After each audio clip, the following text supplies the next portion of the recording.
Ninabukira watamanyi mukyala wanga era o UK. Era muganda wa ninabukirwa ye mukyala wa Honorable Mathias Mpuuga. Akamanyiro n'ejjoogo lisituse mu ggwanga erya UK nga bino biva mu bannayuganda bannaffe abawangaalira e UK. His Excellency Kyagulanyi Robert Ssentamu yategese ekivvulu kye kigenda kubeera UK mu mwezi gwa kuna. Bannayuganda bannaffe beesunze okugenda mu kivvulu kya His Excellency Kyagulanyi Robert Ssentamu. Naye waliwo akabinja akeesomye okukuba ekivvulu kya Bobi Wine abannayuganda bannaabwe balemu kigendamu ng'ensonga nno bagijja ku ki. Bano babitaddemu ebyobufuzi. Mulamu wa Mathias Mpuuga Nsamba agamba nti ye tagenda kukkiriza bantu kugenda mu kivvulu kya Bobi Wine baagala Kyagulanyi Robert Ssentamu amale okubannyonnyola lwaki yagoba Mathias Mpuuga Nsamba obwa leader of opposition. Ebyobufuzi bya Uganda tugezaako kugoba bwannakyemalira. Bano bagezaako okusiga bwannakyemalira ate mu opposition erwanyisa ekintu kye kimu. Nti bano ekibaluma Kyagulanyi Robert Ssentamu kukyusaamu bakulembeze abadde leader of opposition n'amugyawo n'amuwa ku kifo ekirala. Obwa leader of opposition n'abulonderamu omuntu omulala. Ekyo kibaluma nnyo nga baagala omuntu bw'akwata ekifo akibeereko lubeerera. N'olwekyo bannayuganda beebuuza nti awo tuba tugoba bwannakyemalira mu ggwanga oba tuba tuzimba buzimbe naffe. Kyagulanyi Robert Ssentamu yakigaana n'agamba nti ne bw'aba mukulembeze ku mutendera gwonna tulina kukwata ebisanja bibiri bwe biggwako tuddeko ebbali n'abalala bagezeeko bakwatemu. Naye bano batandise okulumbagana Kyagulanyi Robert Ssentamu bagamba bagenda boycottinga ekivvulu kye bwagezaako n'agenda e London naye ng'ensonga eva ku lwalira nti bagobye Mathias Mpuuga Nsamba ate ng'onaakikumyemu omuliro ye mulamu wa Mathias Mpuuga Nsamba yennyini yakikuliddemu. Tutambula ne Haji Ssettuba omusomi w'edduwa yakutuusako pulogulaamu zaffe zino. Teweerabira okumukubira ku ssimu n'omubuulira ensonga yo. Mukubireko omubuulire ekizibu kyo ajja kuba kusomera ku dduwa ze ofunewo enjawulo. Omusanga ku ssimu eri 0703 31 39 25.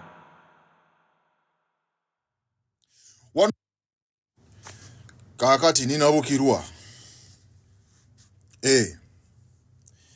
Ninabukirwa watamanyi mukyala wanga era o UK. Era muganda wa ninabukirwa ye mukyala wa Honorable Mathias Mpuuga. Ninabukirwa alina video gye yakoze live gy'abaddeko ennaku ezo, I think like 4-5 days ago, ng'awanda kyenzijja okuyita akamanyiira akakuze. Kitegeera n'otuuka n'oga Bobi Wine nga bw'amanyiira abamanyiira. Simanyi ninabukirwa oli presenting abantu bameka e UK gwaboogerera ekyo tukiteeke ebbali. Mbadde nkyabagamba alina oluganda ku mukyala wa Mpuuga kugamba ninabukirwa we bakyala Mpuuga amuyitanga abaani oba abamwami naye aba amuyita mwami simyanyizi ndi Muganda naye mulimu bwembulabulamu awo. Kati oli kaŋŋamba oli bba waabwe mu lulimi olwangu Mpuuga bba waabwe. Ninabukirwa ono emabega yonna Mpuuga wabeeredde leader of opposition. Ninabukirwa abadde nga positive lwa nsonga Bobi Wine yali yakwasa bba waabwe ekifo eky'amaanyi. Okitegeera kyatabeerangako in his entire life nga ye senior politician Mpuuga takibeerangako. And ninabukirwa was fine, was okay. Okitegeera ne ninabukirwa ninabukirwa muyigo okusiimangako musiimeeko. Ekyokubeera nti Bobi Wine yaswichinze bba wammwe n'amugjawo ku kyabwa loop n'amureplacinga ne Jobero Ssennyonyi tekitegeeza ate kumanyiira musajja musiimeeko. Mpuuga Najeera yenna amuguze abadde takimanyi. Mpuuga yeeyongedde obugagga ne ssente ku lw'ekifo ekyo kye baamuwa. Mathias Mpuuga, Honorable Mathias Mpuuga, diuzi zakutudde mu palamenti awo temuzimanyi. Ninabukirwa kankubuuze, wano Mathias Mpuuga baawammwe omwaka oguwedde alina politics ow'ekisiru gwe yazanya Abannayuganda, okitegeera,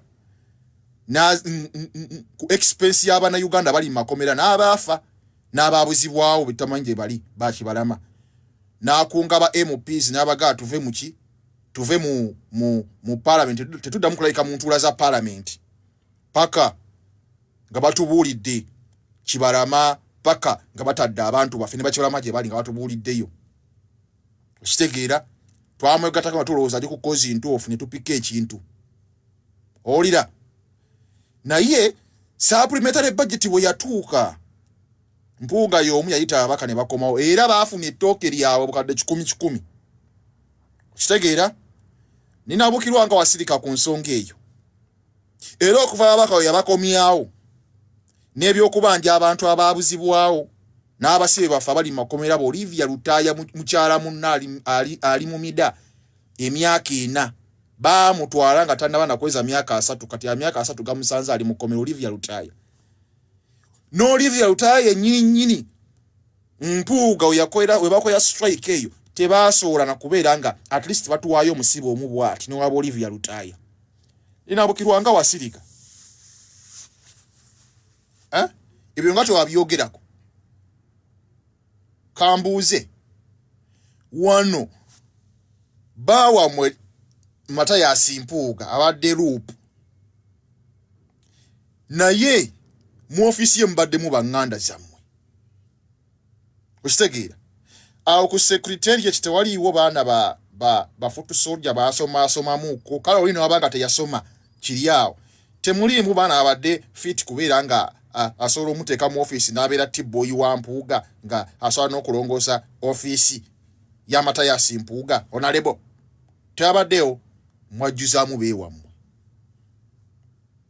onfuna, and you are okay. Nawe kenyini wali okay with it. Essaawa eno gwavaayo wagambye otya nnyabo? Mukyala kino nno kibadde kiggula luggi, just njagadde kuwamba wii katono weekati ate nga sikulumbye kiri awo. Genda mpola, a final warning, genda mpola, kitegeera. Wafunye ettooke lyo otandika okumanyira Kyagulanyi, ogezaho okulwana ntalo za Mpuuga. Tukimanyi bulungi Mpuuga okumujja ku kifo ekyo kyaluma bangi, nga naawe mwoli baawammwe kyaluma bangi, kitegeera. Ne DP Block bonna kyaluma bangi okubeera nti Mpuuga yakyusibwa. Wano Mpuuga yatwala ababaka ne bafuna miliyoni 8. Saakuulirako ng'okoze live okubeera ng'okikonda eminga, naye ng'okimanyi bulungi ezimu ku protocols z'ekibiina kya NUP teri kukwata blood money, ziva wa mwami Museveni azini nga ziriwo okugulirira. You know that very well.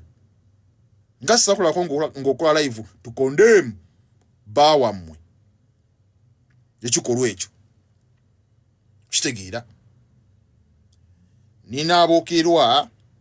Ninabukirwa yawula okumanya omuntu n'akamanyiiro okusiima. Ebyo nno bamuva Bulaaya abadde beefunyiridde okuwalampa His Excellency Kyagulanyi Robert Ssentamu nga balowooza nti be basinga okumumanya ennyo. Bwe yategese ekivvulu batandise okuvuga kampeyini y'okukikuba kireme kubeerayo. Ensonga nno weeva Mathias Mpuuga Nsamba, naye Bannayuganda babalabudde ne babagamba ensonga ze bayingiramu nene okubasinga. Robert Kyagulanyi Ssentamu wa ggwanga lyonna, si wa muntu ssekinnoomu teri amuvunaanyizibwako. Abo abeesoma nti bajja kumusuula olw'okuba naye yasudde Mpuuga balabika nti ebyo babikola olw'okuba nti waliwo abatuma, naye ate Bannayuganda babalaba, kubanga Bannayuganda abasinga obungi bali ku mulamwa gwa nkyukakyuka bayayanira change ne bagenda kukkiriza kuzimba bwannakyemalira ate mu kibiina ekiri mu kulwanyisa nnakyemalira. Ekisiru gwe yazannya Abannayuganda okitegeera ku expense y'Abannayuganda bali mu makomera n'abaafa n'abaabuzibwawo betamanyi gye bali bakibalama n'akunga ba MPs n'abagaa tuve muki tuve mu parliament tetuddamu kulayika mu ntuula za parliament paka nga batubuulidde Kibalama paka nga batadde abantu baffe ne Bakibalama gye bali nga batubuuliddeyo.